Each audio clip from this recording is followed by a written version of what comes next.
Assalamu alaikum, peace be with you. I'm your brother in faith, Shabir Ally, speaking from the Muslim Media Hub.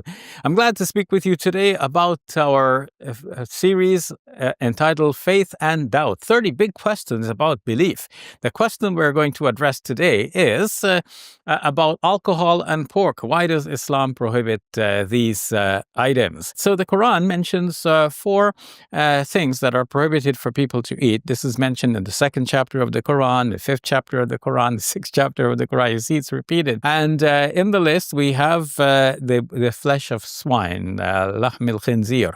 And it is interesting, by comparison, to notice that in the New Testament, it is mentioned in the Acts of the Apostles that when there was a dispute among the early preachers of Christianity as to what was to be done with Gentiles, the council in Jerusalem ruled that it should be said to the Gentiles that they are to stay away from four things. Interestingly enough, the flesh of swine is not mentioned there, but we know from elsewhere in the Bible that the flesh of swine was to be prohibited, and of course was declared prohibited in the books of Deuteronomy and Leviticus, and there even some passages in Isaiah reflect on approvingly of those prohibitions. The dietary laws were there in the Old Testament and also continue to be seen to be applicable in the New Testament, though the New Testament does not specifically label pork as a prohibited item. But in general, the law was to be kept. And of course, Jewish Christians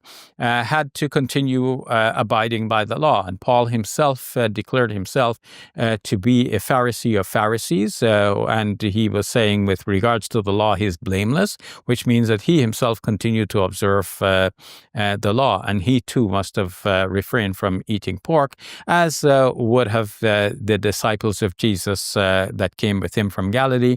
They were of Jewish origin, and so they would have maintained the Jewish laws. And to this day, there are Jewish Christians, and I would expect that many of them would retain their Jewish roots by observing, among other things, the dietary laws which are there prescribed in the Old Testament. And of course, Jews who are following the old, what they call the Tanakh or the Hebrew scriptures, would maintain the same law along with Muslims by not eating pork. Why was pork prohibited in the first place? It may be because pork comes with certain health risks. There's some benefits, of course, in eating meat and especially pork, but also a lot of unique harms that come with eating pork. Now, in modern times, with modern farming processes and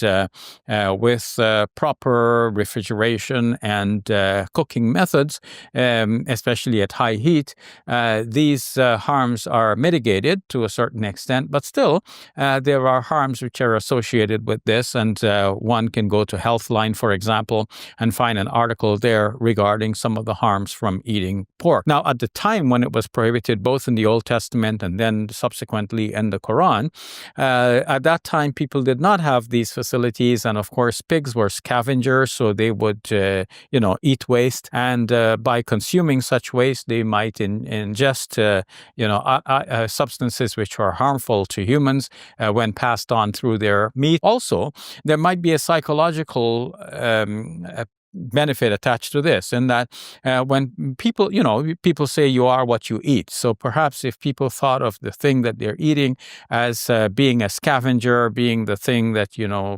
consumes all waste, then one might think of themselves too as being nourished by the same sort of waste products. But of course, modern farming and so on mitigates that to a certain extent. But I'm explaining why historically this might have been the reason why God has prohibited it in the first place. Now, one might ask, well, in our modern times, if we can mitigate the harms, then what's wrong with eating pork? Well, for Muslims, there are so many other things that we can consume that are clearly permissible in the religion. We're not like stuck so that we have to be in a situation to say, well, wait a minute, we don't have anything else to eat. Can we at least eat the pork? In fact, in Islamic law, it is well known in principle that if people are forced to the point of starvation, usually it is said, then one can actually consume even the things which are generally thought to be haram. In fact, even the Quran says, فَمَنِ اضْطُرَّ غَيْرَ بَاغٍ وَلَا عَادٍ فَلَا إِثْمَ عَلَيْهِ. Whoever is forced by circumstance, whoever is compelled by necessity, then there is no sin on that person, providing that the person does not return to it unnecessarily and does not, desire to have it. So you just use it as per necessity, but you don't overuse it, you don't reuse it, and you don't desire it. So you see, the Quran already is a very practical book of instructions dealing with the real situations in life and giving allowances for such real situations.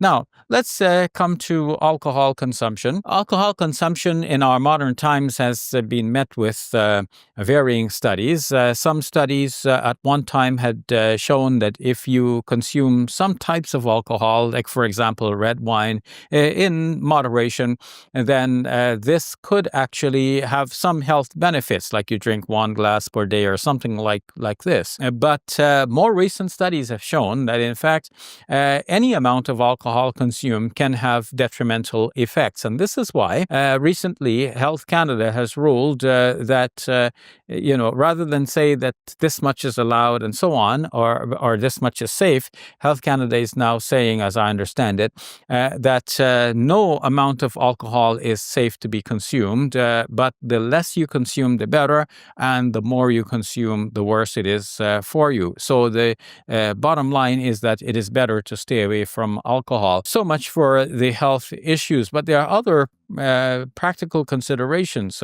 Using alcohol can have many disadvantages for people in particular and for societies in general. For people in particular, the person who drinks may think, okay, I'm just drinking a little, but they may soon get addicted and they may not know when to stop, and so they may continue consuming. This causes harm to the individual in terms of health. It can lead to certain cancers. It can lead to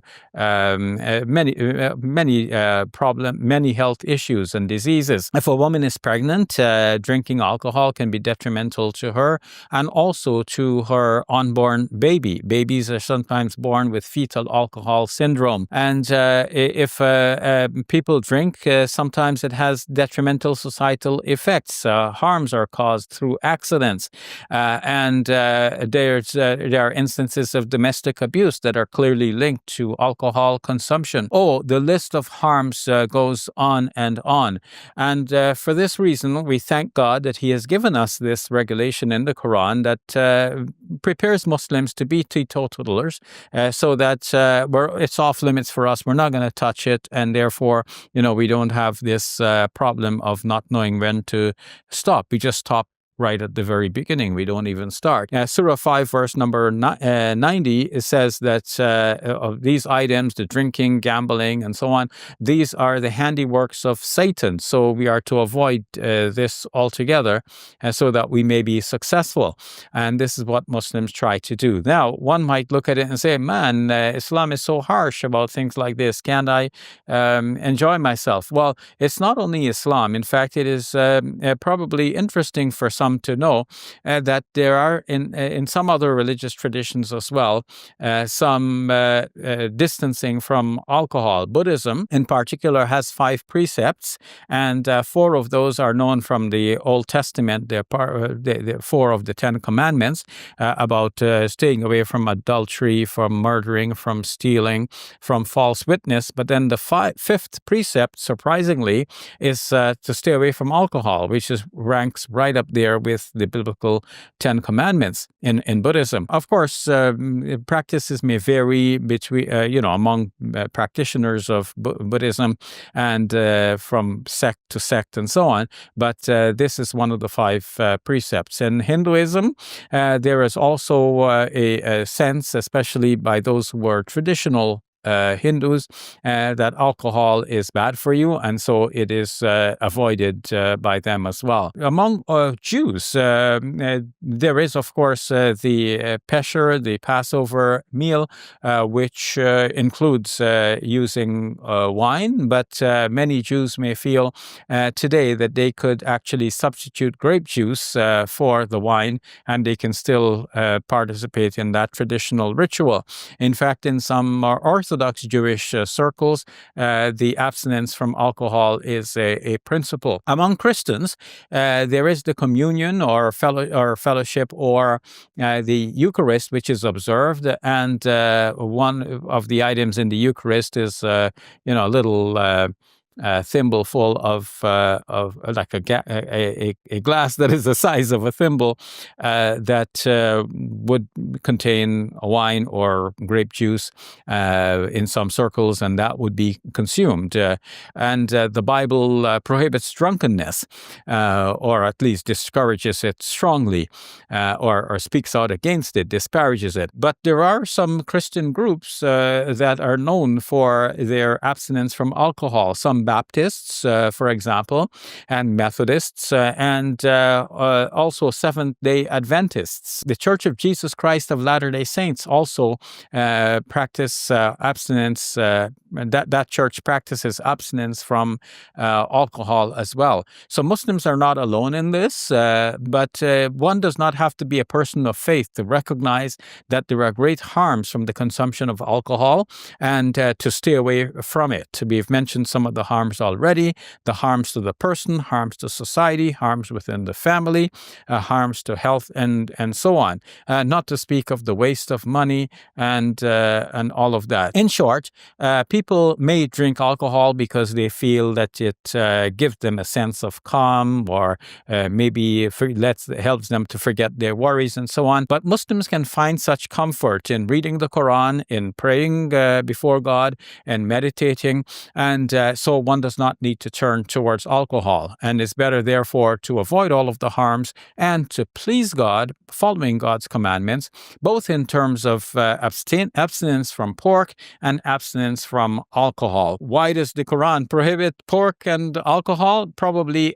because of the harms, especially in the case of pork in ancient times, and with alcohol both in ancient and modern times. More so, the Quran is cultivating in Muslims a higher sense of purpose, of well-being, of self-esteem, so that the Muslim feels, I don't eat that sort of thing, and I don't touch that sort of thing, I don't drink that. So the Muslim has a great sense of self-esteem and preservation of the human body, the human mind. Now, speaking of the human mind, alcohol is called khamr in Arabic, and khamr is a word that's derived from the same root from which the woman's head cover, khimar, is derived, and it is thought that alcohol clouds or covers the intellect, and the intellect for a Muslim is one of the greatest gifts of God. We want to preserve the intellect. So it is thought that alcohol is prohibited because it clouds the human judgment. And likewise, anything else that will intoxicate the person is likewise prohibited according to the rulings of Muslim scholars. So you can see the spirit behind it is not to deprive human beings of enjoyment, but rather to preserve the intellect so that we could have enjoyment by using the intellect. Not only would we walk straight and drive straight, but we could enjoy the fruits of an active intellect that is unclouded, a judgment that is sane and that is rational. That's all for today. I'm your brother in faith, Shabir Ally, signing off from the Muslim Media Hub. Join me again tomorrow for another big question within the series of 30 questions about faith and rationality. The question tomorrow that we'll be addressing is, why does Islam seem to have so many rules? So join me again for that. Peace be with you. Assalamu alaikum. Tired of seeing how Muslims are portrayed in the media? You can help. Support Muslim Media Hub, the first of its kind to empower young people to produce content for film, TV, and social media. Be part of our journey at muslimmediahub.com.